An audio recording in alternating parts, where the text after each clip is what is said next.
the 57th annual Easter Jeep Safari. Like Scott said, this is our home away from home, and why wouldn't it be? You know, you look around and the view is incredible. But most importantly, we're here because our customers are here, and they keep coming back for their annual trek for the Easter Jeep Safari. There's going to be 20,000 people descending on Moab here over this week for Easter Jeep Safari, and with that brings the most capable Jeeps in the world you'll see right here. And you know what's really cool is none of them are the same. And we like it because the connection to our community is what makes Jeep and our brand different than all of the other brands. So every year we bring concepts. And I would say to you that the selection of concepts represent what we are as individuals and as the brand. Because as a combination of the design office, everybody from the design office, put up your hand. Where are you? All right. Engineers, put up your hand. Brand people, put up your hand. You see, we've got the whole world that makes Jeep run right here. And you know why they're here? They love it. And why wouldn't you? You know, this is amazing. We've been on the trails, and the design office, for example, there's some new people in the design team, and they learn that a Jeep is made form from function. Like it was in 1941, this thing has got to wheel and be safe and be the best off-road machine on the planet. You know, that's why the engineers are here. We're pushing the edges of the envelope. Our electrification strategy is right on stride. We have more 4xEs here. 4 of the 7 are 4xEs. The electrification is amazing. We spent this week driving up 50 and 55 degree inclines, something that we couldn't do with our previous gas engines. So it's really exciting as the transition from gas over to electric, or just to see the full choice and the breadth of our lineup here with Jeep. So a lot to see. Thank you for being here, and welcome to us all. This is the biggest group we've had, and it's exciting because the passion that you will get when you get behind the wheel of this vehicle, or when you get behind the wheel of our production 20th anniversaries, is absolutely infectious. And we look forward to you sharing that great feeling with all your viewers and listeners, and we'll look forward to reading the comments below, because we use you to help understand what our customers are looking for. You know, when you run around a trail and you have Jeep on your back, people will run up and tell us or our teams what they want, but we look forward to you spreading the good word as well. So welcome, and let me turn it over to Mark Allen. He's our head of Jeep design and the man responsible for all these wonderful vehicles. So Mark, over to you. First car up, and come on in tight because I've got to scream over the wind, but this one starts with a little bit of a story.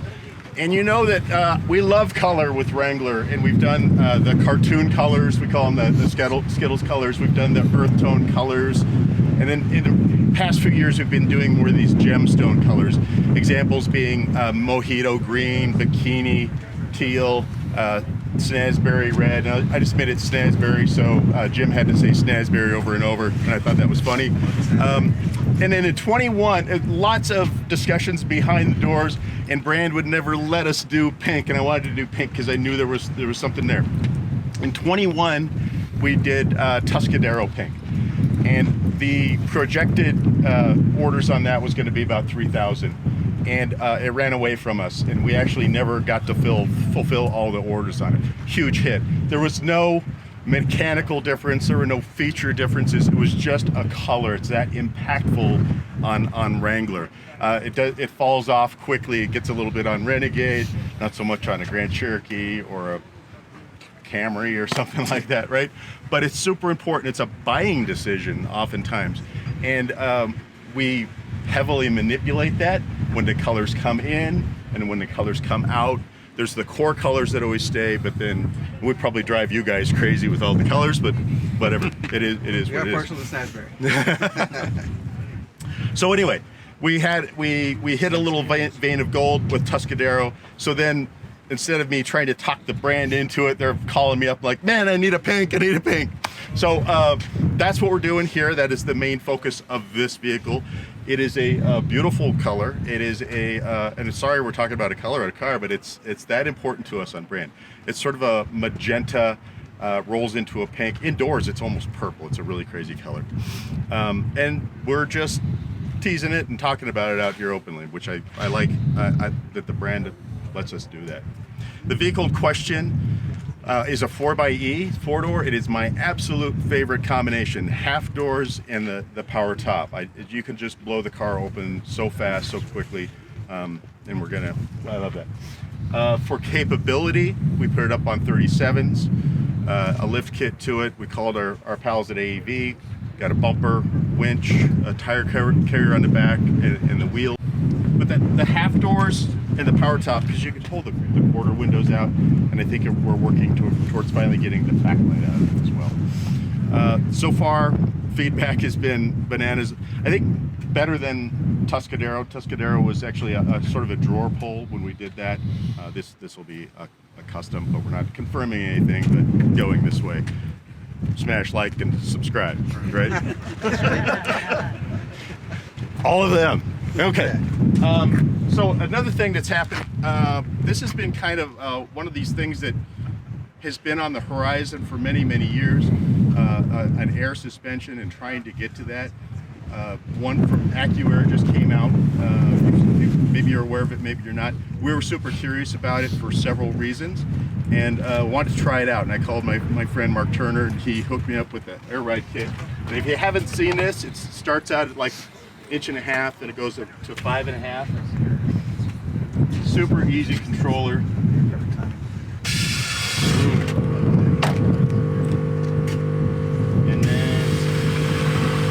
Okay, why is air ride kind of interesting? Well, A, to get grandma in the car, which I have to do sometimes. A lot of times where I go wheeling up in Canada, I'm ducking under a tree, fallen tree or branch, and I'm too lazy to get the saw out, cut it. Or I'm often wading through rivers, so that would be super cool. Actually rides pretty good. We've got some comments we're offering back to them, but so far, really happy with it. It's all 4 wheels independent. I don't know why I would ever need this. Right? Try it out, play with it. Okay. That's it for this car. Love it. Do we like the color? Yeah. Yeah. Dudes like this color. Whenever we do a resto mod, this is the thing. I've got to talk the brand into it. The brand is where I get the funding. They're my patrons. And their argument is like, Mark, we don't sell those old cars anymore. And I'm like, whenever we do a resto mod, and I think we do a pretty good job of it, this is the car. This is the one. 1978 Cherokee 2-door. We hadn't done one before. We did a Wagoneer a few years ago, that green one, which I really love that car. The setup it's on a 4xe chassis, so it's a 4-door Rubicon, and it was supposed to be, I'll tell you guys, it was supposed to be here last year. We pulled the body off the 4xe all ready to shorten the wheelbase to fit it on the car, right, Crispy? And we're like, there's not a millimeter here to take out of a wheelbase. So we put it back together, shoved it in the corner, finished our cars for last year, and then we kept going on this all year. The wheelbase difference to make that chassis work on this vehicle, I think the door, we didn't mess with the door, everything else. So it looks like a 78 Cherokee. Hopefully achieve the goal, and it still looks like one, but it's actually pretty highly modified. From the cowl forward, it's all carbon pieces. Crispy, raise your hand. This is my guy. The grill actually tipped forward a little bit more just for some aggression. This vehicle, we bought it off of Craigslist. It was originally a 6-cylinder vehicle. That was all gone. The wheel wells were blown out, the floor, all the pieces were going to cut away. There was a beautiful, pristine Razor grill in the back. Not a dent in this thing, which is beloved. So we left the bumper from the Rubicon, added a winch to it, 37-inch tire, 17-inch slot, and it had to be that wheel. We actually went back and forth on the wheels a few times. Dipped the whole thing in the 70s, so that's the butter yellow and the stripes. Crispy is also a former ghetto graffiti artist and did a painting. So he's still in the ghetto, right? Okay. Did a graffiti painting on the roof. This is actually a carbon piece, and we took about 3 inches out of the thickness of the roof. The roof was severely damaged from a a dance party or something in its life where we're like.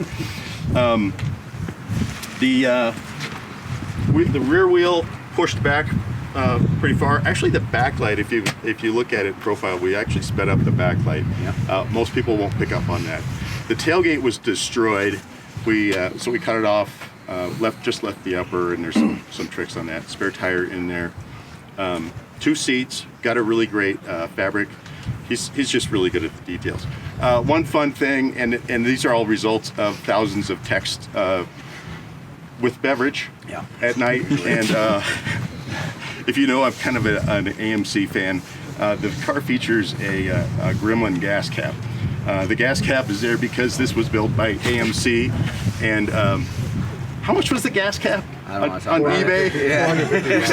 At least like $400. Yeah. But you know what? Find one. You can find a Gremlin for about $200. The gas cap itself. So it's just kind of all those little fun details. This is the charge port from the 4xe. He updated the badge to more of a 70s look to it. I don't know. I just think the whole composition is pretty cool. So good job, Christy. It's beautiful. For those playing along at home, this is the 3rd version of Magneto. We've done it for two years. This will be the last time you see it. And we've made some upgrades to it, some changes. The car's changed significantly from last year under the skin. We're learning more and more about it. And to be very clear, a quick review of this. It is a 2-door that was born with a 3.6 gas engine and a manual transmission. Why does it have a manual transmission? Because I needed to keep the Jeep suspension we love, the stick axles, the slinky suspension, the transfer case. The gears were a means to an end because, to be very, very clear, it's a retrofit. It's a test vehicle.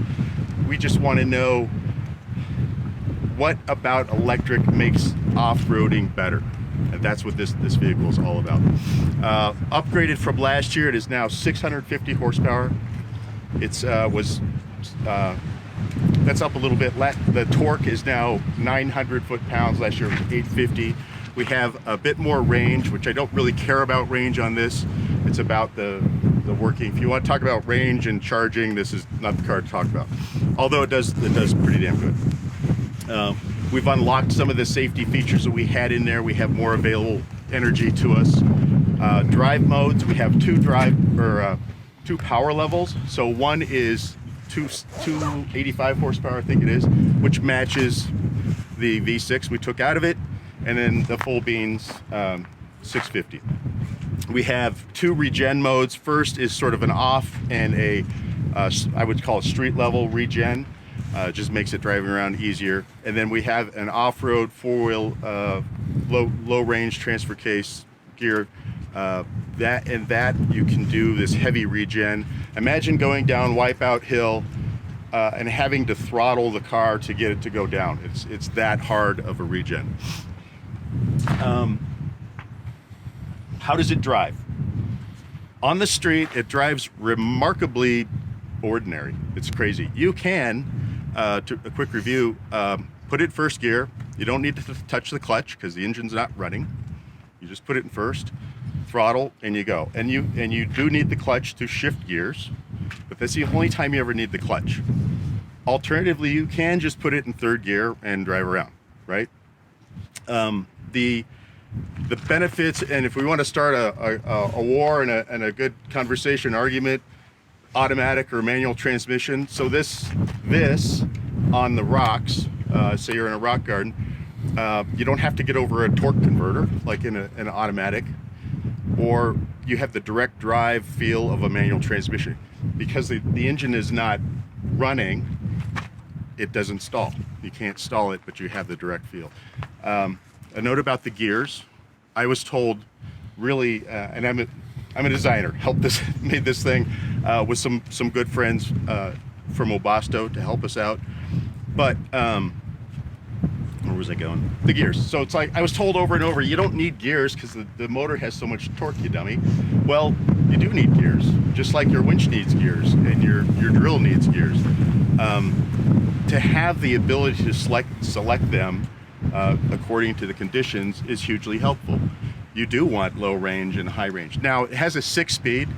I don't need 6 gears, but that just came along. In fact, that transmission was sourced from a Challenger Hellcat that we then sent to a race shop and had them beef that up because of the torque. And it's not the amount of torque, but when we're making it, and we can move that around. So this year we changed last year we changed the wheelbase on it. This year we've just altered mostly appearances on it. Chopped the top, we opened the door opening, updated it with the 20th anniversary grille, gave it a new paint scheme and wheel and stuff. It just looks really toyish and cool to me right now. It's got a lot of Hot Wheels in it. But again, we just wanted to know what about electric is better for off-road for us. The finesse you get out of this, the low speed control is amazing. The regen is amazing. There's a few other things that we would like to do, but we're going to close this project out and work on our next thing. So we have, you've seen Recon, which is a fully battery electric Jeep. That's coming, and that's going to be the next thing we're going to tear into. So this has been a good bridge to learn about that, and then we're going to watch this space, I guess, for Recon. So I think that covers it all. You'll still have questions. Drive it. It's pretty fun to drive. It's very quiet. Is it quiet today? Okay.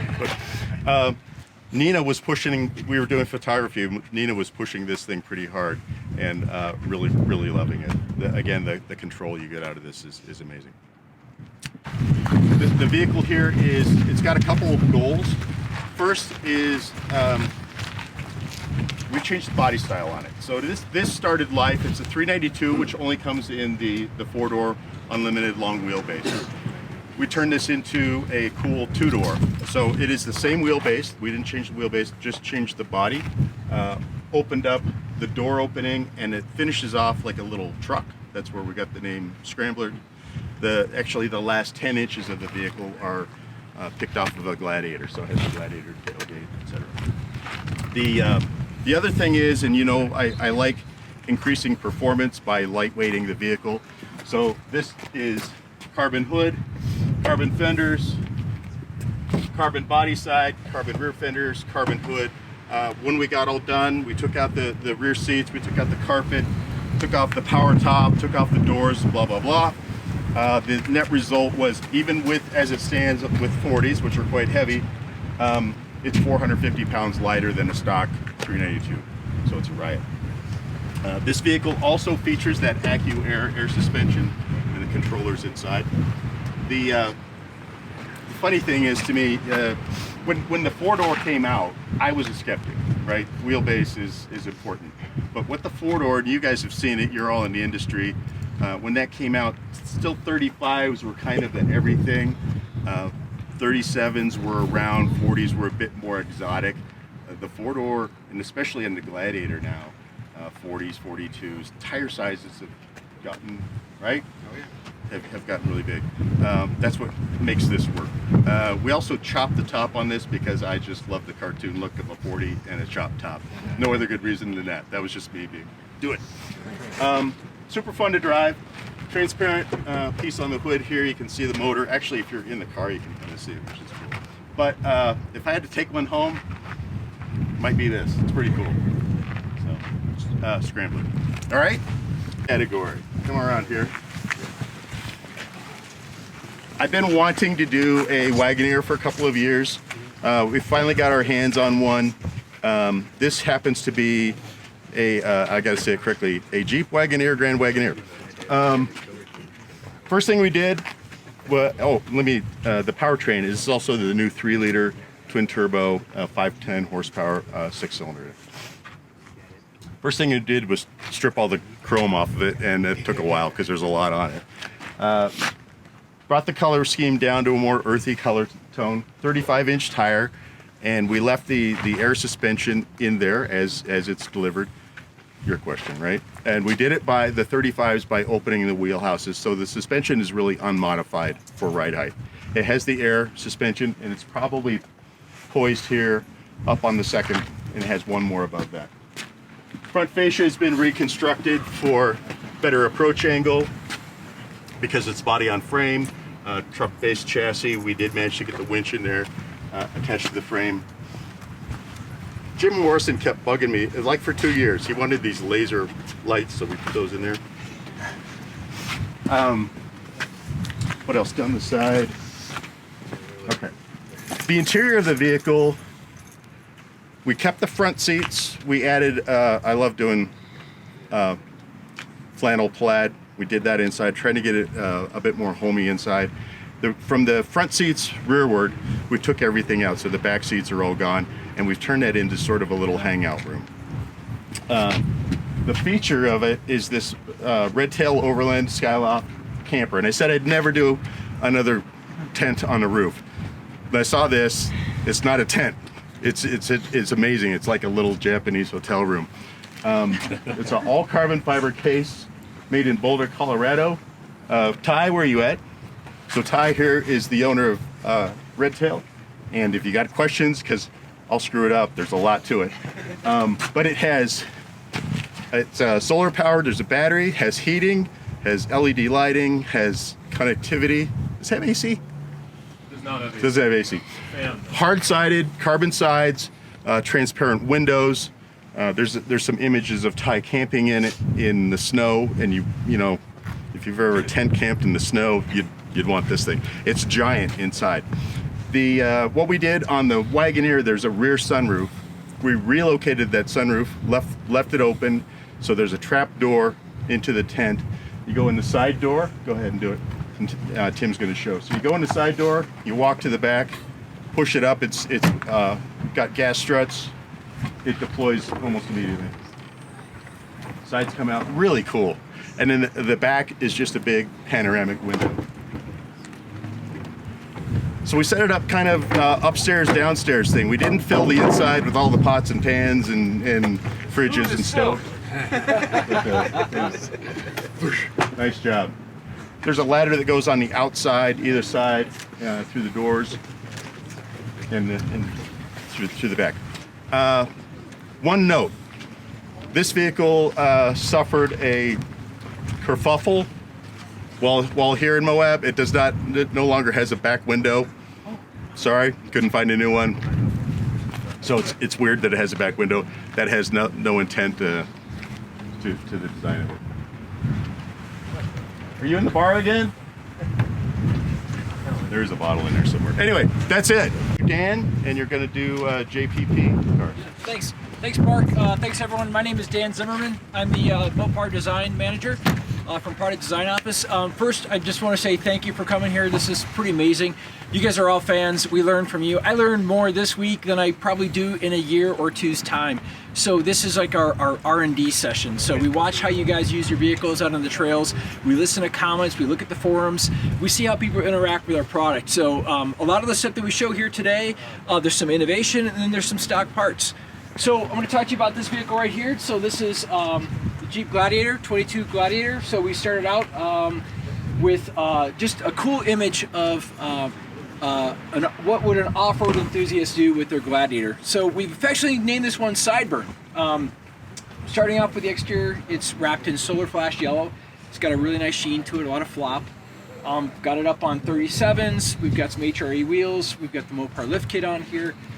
Very different kind of aesthetic to the front end. Obviously, you see the bumper guard here. So we see a lot of people with the angle grills, and we see people with some push bars. And you know, we had conversation last year watching people tailgate, and we say, man, wouldn't it be really great to just have tailgate, you know, but you can't do that on a Wrangler. So I talked to the designer and said, you know, hey, here's a challenge. What can we do to get people to socialize more on the trail? And he says, I got an idea. So he came up with this sketch and had this bench on the front. I said, man, that's really cool. It looks like it could be hinged. And he says, yeah, maybe. So we started experimenting with what we could do. And you guys might have seen this a little bit, but if you peel these things out, you pop this down. It's a nice way to interact with your friends on the trail. So if you're camping, you're out there just taking a lunch break, it's a nice place to sit. So you can do this on the bed of a Gladiator. You can't do it on a Wrangler. So we want to come up with an accessory that at least does some of that. So the way this one works is obviously it just replaces the tow hooks. So tow hooks go away in favor of this. So you have some trade-offs there. As Mark mentioned, we've got the anniversary grill that's on here. I'm gonna walk you around to the side a little bit. Obviously sideburn, you know, we have to, you know, throw in a little bit of fun, right? Our sense of humor. So take a look at the trail rated badge there. It's got Elvis on there, so the chops. On the interior, you know, we always try to do new things with the interior because, you know, why not? Everyone likes to express themselves differently. So I encourage you to look inside the vehicle. There's a rich red-brown interior in here, Viennese leather. And then what we've done with the instrument panels, we've wrapped it with a 3D topographical map of Moab. So again, a very unique execution of how we express the interior. I'm gonna have you come around the back real quick. So in the back of the bed, obviously you can see we've got a full-size spare tire, 37-inch tire. We took our Ram TRX mount spare tire, modified it for this. We've got the shelving system in here and the Pelican packs. And then on the shelving system, you can see we've got some T-track channels in there to, you know, a way to add accessories. Like if you're gonna do kayaking, if you do mountain biking, you know, anything works with the T-track accessories. We've got the bed rails in here for fastening any of the accessories, and this thing can, you know, it still functions, right? So we take the spare from outside of the back and put it in the bed. So, and then you'll see all the mole panels in here. So again, ways to store more stuff on your vehicle. So as Mark was talking about the paint that he has, you know, color is really important to us. We work with Color Materials Group, and we always try to look at the trends and look at what colors are trending, and we listen to responses and what people are looking for. So we've been browsing the interwebs and all the forums, and people say, I want a blue, I want a nice blue for my Jeep. I want to, you know, have something that's like a true blue. So we found this color, worked with our color and trim team. It's called Dark Harbor. And then we looked at, again, trends from SEMA and within the custom car industry. Found this beautiful saddle leather for the interior. So it's got a lot of contrast, a lot of pop. We have some accents in vintage bronze, so there's a lot of contrast in there, and it just kind of delves into, you know, expressions for the customer and what could we do possibly in the future for colors. So these are like our experimental color rigs. We have flat fender flare concepts that are on here with our custom liners. We have a removable DRL that's in here. Again, the 2.5-inch PHE lift. We've got the vinyl floor and the tube doors, and obviously chock full of other accessories with the tire lights, the interior handles. And then we've again toyed around with ways to add mole panels and storage onto the side of the vehicles. I don't know if you remember Birdcage from last year, but we had a kind of a bar system on the side with the Rotopack, so this was kind of the next gen of that, and what else could we do? So thematically, you know, we look at the vehicle. It's got the tube doors on it, we've got the rock slider on there, and then we've got the tube flares, the flat fender flares. What is another way to tie this all together? So this is kind of where the name came from. So one of the designers was, again, looking at trail rigs and seeing how people mount their spare tire and, you know, different ways to execute that. And then we kind of came to the conclusion, like, okay, it's difficult when you're on a trail. You really want to have a greater departure angle, but the departure angle is really, you know, based on where the bumper is. But, you know, when you get into a tub, you're looking at the overall, you know, overhang of the vehicle. So, and then, you know, there's also the question of versatility. If I put the spare tire inside the vehicle, then I've got no place for cargo. So the designer came up with this concept back here. This is the tube gate. It's a convertible gate, so it offers you two positions for the spare tire. So we've got a 37-inch spare tire that's mounted on here. It's bolted in this position right here. So this is, you know, off-road condition. We've got the backup camera, we've got the chimsel, and it operates just like the regular swing gate here. So the nice thing is, positionally, when you're changing the spare tire, and if you've ever seen people change spare tires that are rather large, these are about 165 pounds. So a little difficult to deadlift. I'm not that guy anymore. So we see how people, you know, they'll take their tires and they balance them up into the vehicle. Now it's actually easier to lift in and put onto the, you know, onto the gate. So we try to make it more like a one-person operation. Overall, we love doing this. We love hearing your comments. We love your support. And again, I'm here. If you guys got any questions, feel free to hit me up. I'm going to turn it back over to Scott. So thanks. Hey,